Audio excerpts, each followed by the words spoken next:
पासवान और चाचा पशुपति पारस के बीच पेंच फंसा हुआ है। पिछले चुनाव में दोनों साथ थे, लेकिन इस बार दोनों अलग हैं।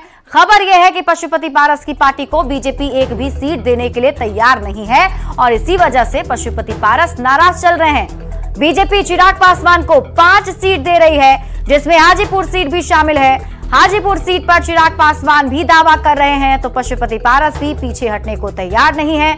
चिराग और पशुपति पारस के बीच सुलह कराने की कोशिश हो जरूर रही है, लेकिन सवाल यह है कि आखिर चाचा पशुपति और भतीजा चिराग मानेंगे कैसे। तो चुनाव आयोग ने लोकसभा चुनाव की तारीखों का ऐलान कर दिया है, लेकिन बिहार में एनडीए और महागठबंधन दोनों ही खेमों में सीट शेयरिंग का फॉर्मूला अब तक तय नहीं हो सका है और सभी पार्टियां दावा कर रही है कि जल्दी सीटों की घोषणा कर दी जाएगी। एक तरफ महागठबंधन का कुनबा है, जहां आपसी नूरा कुश्ती है, सीटों का बंटवारा होना, समन्वय बनना बहुत मुश्किल है, और दूसरी तरफ एक सशक्त और मजबूत गठबंधन के रूप में एनडीए है। कमोवेश पिछली बार भी यही स्वरूप था। जनता ने 40 में 39 सीटें जिता कर दी थी।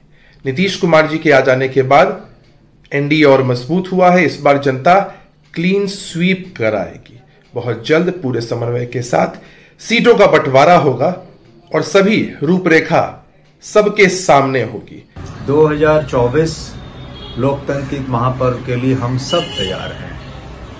रही सीटों के बंटवारे की बात, तो वो भी हमारे अध्यक्ष बिहार के, उन्होंने कहा कि हम सब लोगों ने अधिकृत कर दिया है खड़गे साहब को, जो हमारे राष्ट्रीय अध्यक्ष हैं। 1-2 दिन में उसका भी निर्णय अब हो जाएगा। भारतीय जनता पार्टी और हमारे साथियों के बीच में सब कुछ तय हो चुका है। सीटों की और उम्मीदवारों की घोषणा मात्र एक औपचारिकता है और यह भी इंतजार हम ज्यादा नहीं करवाएंगे। कुछ ही घंटों में हम सीट और उम्मीदवार दोनों की घोषणा कर देंगे।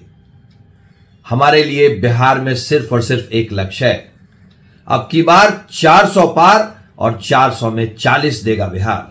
इंडिया गठबंधन मजबूती के साथ अपने संकल्पों के आधार पर जनता और जनता के हितों के लिए, जनता के सवालों पर अपने विचारों के साथ गठबंधन के सभी लोग एक दूसरे के प्रति सम्मान का भाव आदर दिखाते हुए चुनाव मैदान में जा रहे हैं। आपसी सहमति से सीटों का बंटवारा जहां तक सवाल है, वो सब कुछ बात लगभग फाइनल हो चुकी है। आज से कल तक का इंतजार करना चाहिए और वो चीजें सामने आ जाएंगी। अब बाकी जो महागठबंधन का जो प्रश्न है, तो उनके अंदर तो सब दिन सिर्फ उटौल रहा है। वहां तो एक परिवार एक दल का चलता है, तो अब बाकी वो जाने। तो बिहार में सीट शेयरिंग पर पेंच फंसा हुआ है। महागठबंधन में भी फॉर्मूला अब तक तय नहीं हुआ है, तो एनडीए में भी सीटों का ऐलान नहीं किया गया है। सीट शेयरिंग का फॉर्मूला एक तरीके से कहें तो बिहार में दोनों ही खेमों के लिए पहेली सी बन चुकी है। पार्टियों में सहमति नहीं बन पा रही है। जितनी भी अलायंस पार्टी हैं, चाहे महागठबंधन की बात कर लीजिए या फिर एनडीए खेमे की, दोनों ही जगह सीटों पर बात अभी तक नहीं बन पाई है। सभी पार्टियां जल्द ही घोषणा करने का दावा तो जरूर कर रही है, लेकिन अभी बातचीत का दौर जारी है। एनडीए में अंतिम दौर का मंथन जारी है, जहां कुछ सीटों की अदला बदली जो है वो की जा सकती है। इसके साथ ही आरजेडी और कांग्रेस को लेकर खबर ये आ रही है कि आरजेडी और कांग्रेस में खींचतान जारी है। इस बार आरजेडी 30 सीट पर चुनाव लड़ना चाहती है। कांग्रेस ने लेकिन 11 सीटों पर अपना दावा ठोक दिया है। आरजेडी कांग्रेस को 7 सीट से ज्यादा नहीं देना चाहती है, तो वहीं लेफ्ट पार्टियों की भी अलग से डिमांड है। सीट बंटवारे को लेकर अब भी इंतजार है कि आखिर किस तरीके से सीटों का फॉर्मूला वो निकलेगा, जिसके तहत सभी पार्टियों में समन्वय बन जाएगा और वो फॉर्मूला सबके सामने होगा।